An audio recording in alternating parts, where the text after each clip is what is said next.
કિસુ એક વાત કહું? હા બોલો ને મમ્મી. તે 16 સોમવાર ને કેવડા ત્રીજ ને એવા બધા વ્રત કર્યા હતા?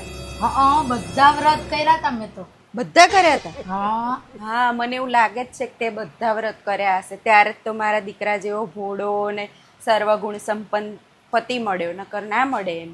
કદાચ મારા છોકરાએ બધા વ્રત કર્યા હોત તો એને એવી સરસ ભોળી ને સર્વગુણ સંપન્ન પત્ની મળત. અરે ખોટું ના લગાડતી હો કિસ્સો, આ તો ખાલી હું મજાક કરું છું. મજાક કરતી હતી. तेरा तो गेम बजाना पड़ेगा। અરે મમ્મી મેં તો બધાય વ્રત કર્યા હતા, પણ કંઈક એવા વ્રત હોત ને જેનાથી સાસુ સારા મળે, નણંદ સારી મળે, તો એ વ્રત તો હું પહેલા કરે, પણ એવા કોઈ વ્રત જ નથી ને. અરે મમ્મી મજાક કરું છું, ખોટું ના લગાવતો. હા હા. મજાક કરતી હતી. હા હા